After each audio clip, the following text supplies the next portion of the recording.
بسم اللہ الرحمن الرحیم اعوذ باللہ السمیع العلیم من الشیطان الرجیم بسم اللہ الرحمن الرحیم ربنا لا تزغ قلوبنا بعد اذ هدیتنا وهب لنا من لدنک رحمہ انک انت الوہاب۔ عزیز طلبہ، السلام علیکم ورحمۃ اللہ وبرکاتہ۔ امید ہے آپ سب خیریت سے ہوں گے۔ اصول الکافی سبق نمبر 111 میں کتاب العقل والجہل کا حصہ ذکر ہونے والا ہے۔ سب سے پہلے خلاصہ جات کو دیکھ لیتے ہیں۔ گزشتہ درس میں جنود عقل و جہل میں سے سمت و حذر کے بارے میں گفتگو ہوئی، مفہوم شناسی، قرآنی اور روایی شواہد ذکر کیے گئے، شارحین کافی کے نظریات کو بھی بیان کیا گیا تھا، جبکہ اس درس میں جنود عقل و جہل میں سے استکبار اور استسلام کے بارے میں گفتگو ہونے والی ہے۔ مفہوم شناسی متعلقہ مسائل ذکر ہوں گے، قرآنی اور روایی شواہد بیان کیے جائیں گے اور شارحین کافی کے نظریات بھی ذکر کیے جائیں گے۔ حدیث جنود عقل و جہل میں امام جعفر صادق علیہ السلام نے فرمایا الاستسلام وضدہ الاستکبار، کہ عقل کے لشکروں میں سے استسلام ہے اور اس کے مقابلے میں جہل کے لشکروں میں سے استکبار ہے۔ تو استسلام یعنی اطاعت اور تسلیم کو مومن کی صفت بتایا گیا ہے، اور اس کے مقابلے میں استکبار تکبر کو ذکر کیا گیا ہے۔ تو یہاں پر علامہ ملا صدرہ شیرازی کی عبارت دیکھ لیتے ہیں۔ فرمایا الاستسلام هو الطاعت والانقیاد لكل ما هو حق وهو من صفات المؤمن، کہ استسلام کا معنی اطاعت اور انقیاد ہے ہر حق کے سامنے، اور یہ مومن کی صفات میں سے ہوتا ہے۔ اور اس کے لیے نبی اکرم صلی اللہ علیہ وآلہ وسلم کی ایک روایت پیش کی، المؤمنون حینون لینون ان قیدوا انقادوا وان انیخوا استناخوا، اور دوسرے لفظوں میں اس طرح ہے المؤمن حین لین ان قید انقاد وان انیخ استناخ۔ تو اس حدیث کی ترکیب بھی دیکھ لیتے ہیں کہ المؤمنون مبتدا ہے اور حینون خبر اول، لینون خبر دوم، ان قیدوا شرطیہ اور فعل ماضی مبنی مجہول ہے، انقادوا جواب شرط ہے، ان انیخوا میں بھی ان شرطیہ ہے، انیخوا فعل ماضی مجہول، استناخوا جواب شرط ہے۔ معنی نبی اکرم صلی اللہ علیہ وآلہ وسلم نے فرمایا مومن نرم خو اور نرم دل ہوتے ہیں، اگر انہیں باندھا جائے تو وہ مطیع ہو جاتے ہیں اور اگر انہیں بٹھایا جائے تو وہ بیٹھ جاتے ہیں۔ یعنی مومن ضدی نہیں ہوتا بلکہ اطاعت گزار، فرما بردار اور عاجزی اختیار کرنے والا ہوتا ہے۔ اور اگر المؤمن واحد کا صیغہ ہو تو بھی اس کا معنی تو اسی طرح ہے کہ مومن نرم خو اور نرم دل ہوتا ہے۔ ملا صدرہ کی عبارت کا مفہوم استسلام طاعت اور اطاعت میں جھک جانا اور تسلیم کرنا ہے۔ حدیث میں المؤمنون حینون لینون سے مراد یہ ہے کہ مومن سختی اور سرکشی نہیں کرتا بلکہ نرمی اور اطاعت کے ساتھ حق کو قبول کرتا ہے۔ ان قیدوا انقادوا وان انیخوا استناخوا، یعنی اگر مومن کو کسی حکم یا قید میں لایا جائے تو وہ قبول کر لیتا ہے اور اگر اسے بٹھایا جائے تو وہ بیٹھ جاتا ہے۔ اس سے مراد فرما برداری ہے، ہٹ درمی نہیں۔ عبارت میں آگے وضاحت کی گئی ہے کہ الاستسلام کا مقابل الاستکبار ہے۔ یہاں پر فرق کو بیان کرنا چاہتے ہیں۔ استسلام تسلیم ہونا، اطاعت اور فرما برداری، استکبار بغاوت، تکبر اور سرکشی ہے۔ کبر اور استکبار میں کیا فرق ہے؟ تکبر نفس کی اندرونی باطنی کیفیت کو کہتے ہیں، استکبار اس کیفیت کا عملی اظہار ہے، یعنی باہر ظاہر کرنا اور دوسروں پر بڑائی جتانا۔ دوسرے الفاظ میں کبر ایک پوشیدہ حالت ہے جبکہ استکبار اسی حالت کا ظاہری عمل اور رویہ ہے۔ گویا اس عبارت میں مومن اور متکبر کا تقابل کیا گیا ہے۔ مومن عاجزی اختیار کرتا ہے، نرمی سے پیش آتا ہے، اطاعت میں خوشی محسوس کرتا ہے۔ متکبر ہمیشہ مخالفت میں رہتا ہے، اللہ کے حکم کو اپنے نفس پر بھاری سمجھتا ہے، دوسروں کے سامنے بڑائی جتاتا ہے۔ یہی وجہ ہے کہ قرآن کریم نے فرمایا ان اللہ لا يحب كل مختال فخور، الحدید 23 نمبر آیت۔ اللہ کسی بھی مغرور اور فخر کرنے والے کو دوست درست نہیں رکھتا۔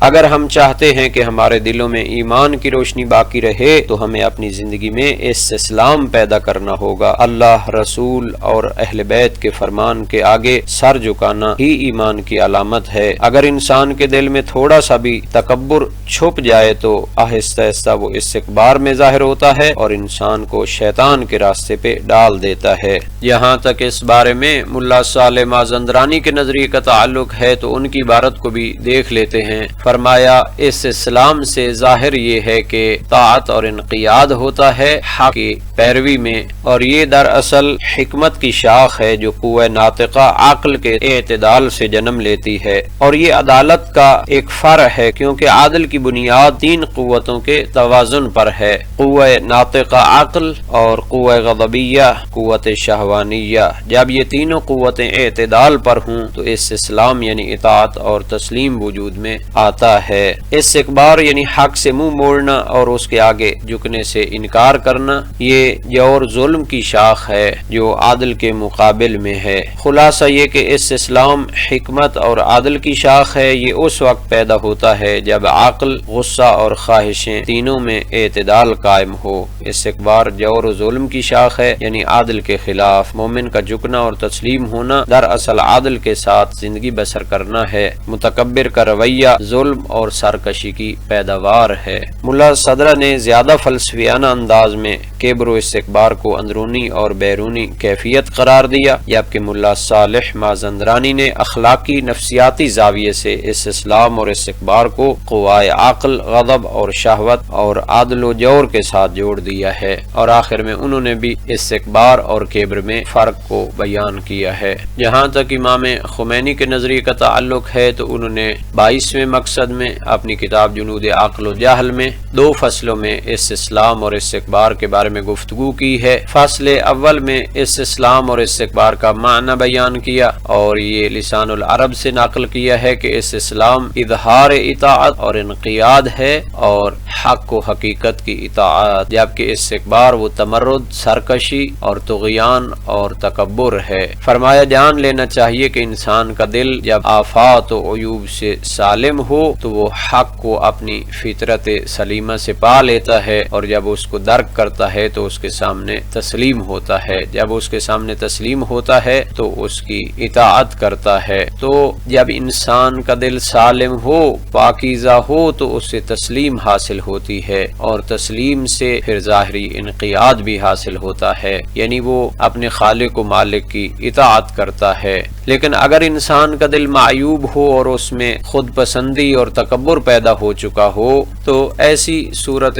حال میں انسان میں ایسی کیفیت پیدا ہو جاتی ہے کہ وہ اپنے آپ کو دوسروں پر فوقیت دینے لگتا ہے، اور جب اس تکبر اور خود پسندی کا شکار ہو جائے اور لوگوں کے مقابلے میں وہ تکبر کا اظہار بھی کرنے لگے تو پھر متمرد اور متکبر شمار ہوتا ہے۔ تو گویا تمرد اور سرکشی کا منشا اور مصدر اور منبع یہ انسان کے اندر خود پسندی اور تکبر کا پایا جانا ہے۔ تو استکبارہ یا استکبار جو ہوتا ہے یہ انسان کے اندر پائے جانے والے تکبر اور خود پسندی کا اظہار ہوتا ہے۔ سرکشی جب ظاہر ہوتی ہے عمل میں تو اس کو استکبار کہتے ہیں۔ تو استسلام وہ انسان کے اندر پائی جانے والی تسلیم باطنی کا اظہار ہے، اور اس کے مقابلے میں استکبار انسان کے اندر پائے جانے والے طغیان کا اظہار ہے۔ فصل دوم میں فرمایا کہ استسلام عقل کے لشکروں میں سے ہے اور استکبار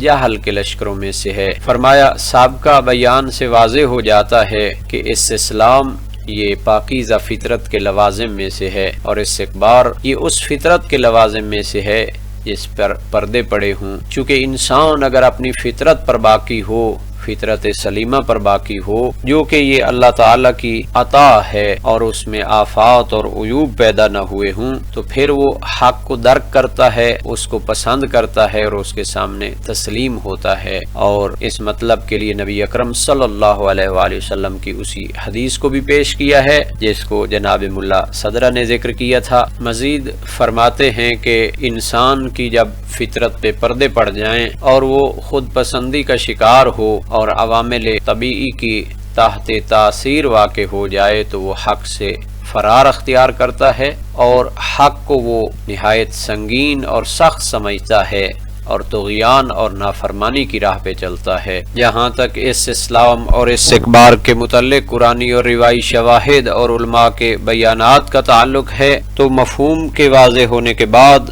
ہم دینی اور قرآنی تعلیمات کو دیکھ لیتے ہیں۔ قرآن میں اس اسلام کی اصل تعلیم یوں آئی ہے، فَلَا وَرَبِّكَ لَا يُؤْمِنُونَ حَتَّى يُحَكِّمُوكَ فِي مَا شَجَرَ بَيْنَهُمْ ثُمَّ لَا يَجِدُوا فِي أَنفُسِهِمْ حَرَجًا مِمَّا قَضَيْتَ وَيُسَلِّمُوا تَسْلِيمًا۔ سورہ نساء آیت نمبر 65 کہ ایمان نہیں لاتے جب تک اپنے معاملات میں آپ کو حکم نہ مانیں، پھر دل سے بھی کامل تسلیم نہ ہو جائیں۔ استکبار کے بارے میں فرمایا، ان الذین یستکبرون عن عبادتی سیدخلون جہنم داخرین۔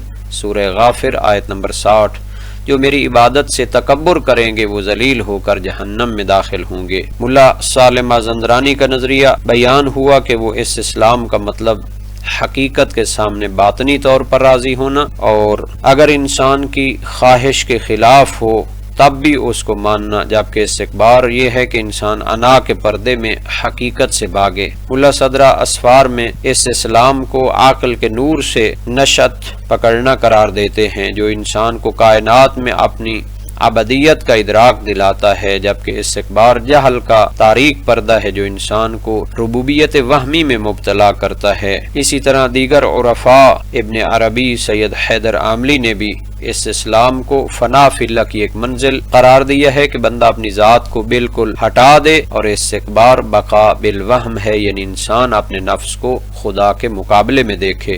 امام علی علیہ السلام کی نہج البلاغہ میں منقول ہے، رأس الایمان التسلیم للہ، ایمان کی حقیقت اللہ کے لیے تسلیم ہونا ہے۔ اخلاقی جہت یہ ہے کہ اس اسلام محض زبانی نہیں بلکہ دل اور روح کا سکون اور رضا ہے، شکوہ و بیزاری نہیں۔ عرفانی پہلو، اس اسلام توحید افعالی کی شاخ ہے کہ بندہ مانتا ہے کہ ہر کام اسی کی مشیت کے مطابق ہوتا ہے۔ استکبار کے مزید پہلو قرآن نے سب سے پہلا متکبر ابلیس کو بتایا ہے، ابا واستکبر وکان من الکافرین، البقرہ آیت 34، یعنی ابلیس نے انکار کیا، تکبر کیا اور کافروں میں سے ہو گیا۔ فرعونی طرز فکر، ان فرعون علا فی الارض، القصص آیت 4، فرعون کا تکبر صرف ظاہری نہیں بلکہ فکری اور سیاسی بھی تھا۔ اخلاقی جہت، استکبار محض دوسروں پر گھمنڈ نہیں بلکہ حق کے سامنے ضد اور ہٹ درمی ہے۔ علامہ طباطبائی المیزان میں اس اسلام کا مطلب بیان کرتے ہیں کہ بندہ حقیقت کو قبول کرے خواہ اس کے خلاف اس کی خواہش ہو۔ سید حیدر عاملی جامع الاسرار میں فرماتے ہیں، علیہ السلام ولایت محمدیہ اور علویہ کے بغیر ممکن نہیں، جو معصوم کی اطاعت کو ترک کرے وہ استکبار میں ہے۔ ملا ہادی سبزواری، اس اسلام عقل فعال کے نور سے ہے، جبکہ استکبار قوائے بہیمیہ اور سبعیہ کے غلبے سے ہے۔ یہاں پر کچھ عبارتیں بھی ذکر کرتے ہیں۔ الفتوحات مکیہ جلد 2 صفحہ 345 میں فرمایا، الاستسلام لحکم اللہ هو عین التوحید فإن العبد لا يرى لنفسه اختیارا واما الاستکبار فهو عین الشرک لأنه يرى نفسه في مقابلة الحق۔ فصوص الحکم فصل آدمی میں فرمایا، ابلیس ما کفر بترک السجود انما کفر بالاستکبار فإنه رأى نفسه ولم یرا حکم اللہ فی۔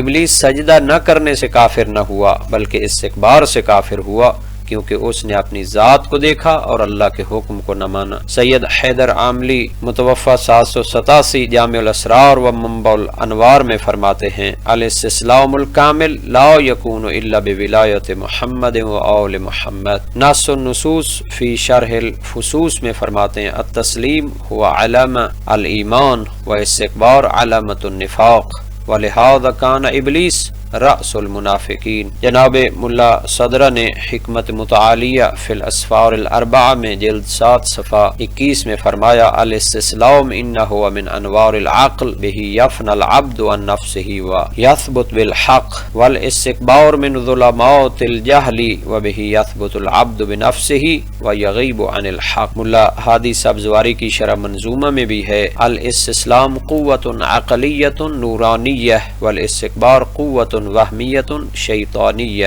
آج کے سبق کا خلاصہ دیکھ لیتے ہیں۔ جنود عقل و جہل میں سے استسلام اور استکبار کے بارے میں گفتگو ہوئی، مفہوم شناسی اور متعلقہ مسائل، قرآنی اور روایی شواہد اور شارحین کے نظریات پیش کیے گئے۔ اس درس کے متعلق تمرینی سوالات کو بھی دیکھ لیتے ہیں اور اللہ تعالی سے دعا کرتے ہیں کہ ہمیں قرآن اور سنت کو سمجھنے اور ان پر عمل کرنے کی توفیق عطا فرمائے۔